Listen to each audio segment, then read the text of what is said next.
What's up, guys? Welcome back to the channel. So we're taking a look at Armored Core 6 Fires of Rubicon here, running on the ROG Ally, of course, with the Extreme Z1 from AMD. And we'll check out performance here. I gotta say, this game is definitely pulling me in and growing on me more than I thought it would. But let's get into the performance here.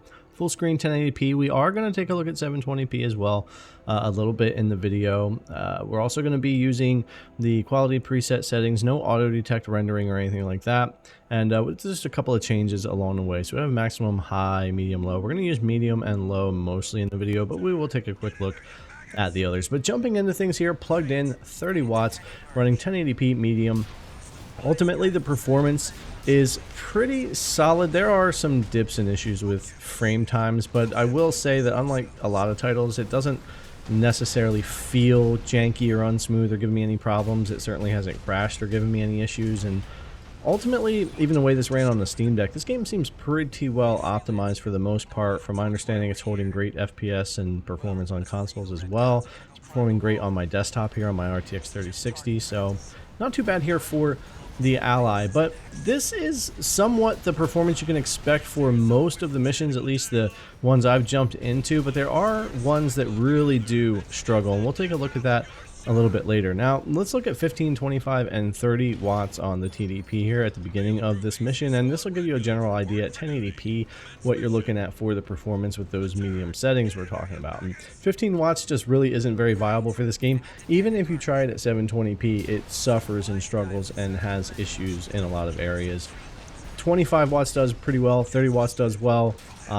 20 would probably be the lowest I would want to go with if I'm trying to push even 720p and get this game to run at all decently for me. Now going into the 15 watts here, we'll just do a little bit more combat, and I'll show you some more performance there, but just depending on where you're at and in what mission, this really, again, I don't think necessarily going to be the way to go. Even 720p, it would suffer in some other missions a good bit. Here on the 25 watts, which is mostly where I'll play the game at, you know, the turbo mode for handheld, because I don't play docked on the Ally, even though I showed a little bit of 30 watts in here.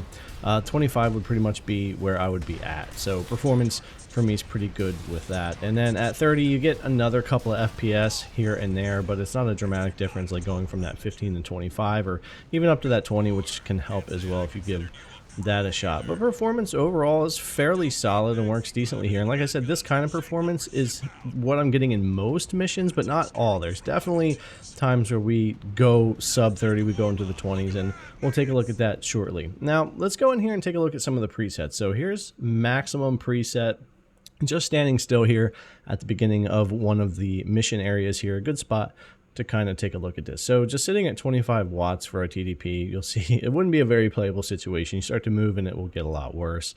The high preset does definitely do better than maximum, but there's a lot of areas of the game that you still come way down, even at 25 or 30 watts, where it's not really worth it. And the settings do make a big difference in this game's performance. And then medium preset with motion blur off and depth of field off, you'll get about 39 or so FPS in this particular area.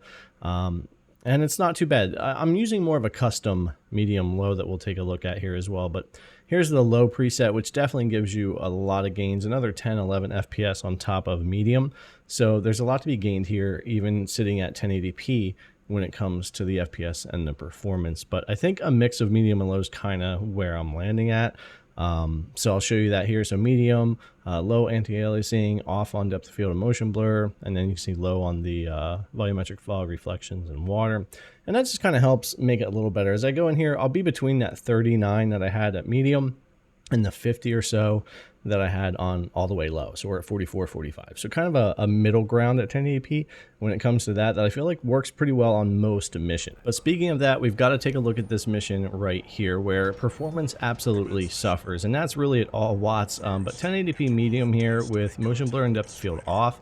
You'll see at 15 watts without even moving around. This is very unplayable. And most missions are not this way, but I do want to show one of the worst case scenarios here. This is the Strider mission in the game. Going over to 40 watts here, just letting it boost only takes us to 25 here at 1080 on this particular area.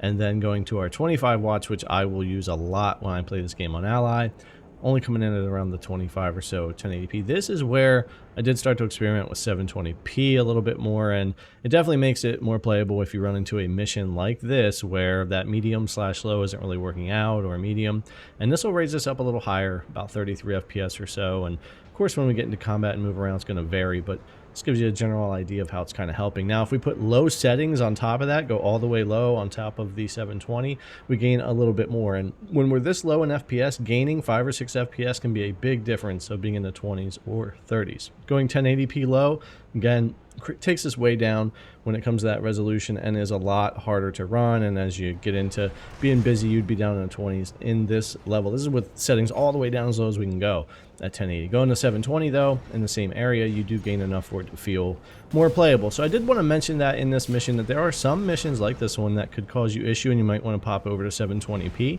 but for the most part, I'm really able to enjoy the 1080p mix of medium low, which we'll show again here. That's working pretty well for me. So definitely play around with these, see what kind of performance you're trying to get out of the Ally with this game. It definitely runs decently enough to really enjoy it, having a lot of fun with the game. I'm probably going to play most of it on the Ally, even though it does run well on the Steam Deck also.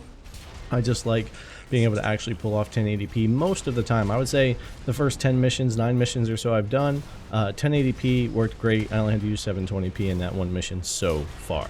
I didn't get into multiplayer PvP yet, but probably get into that later on once I get done with the story. But anyways, guys, thanks a lot for coming to check out the video. As always, I really appreciate it. Hopefully this gives you a general idea of the performance you could expect and things that you could change to make it better for you on your Ally. All right, guys, thanks a lot for coming to check out the video as always, and I'll see you in the next one.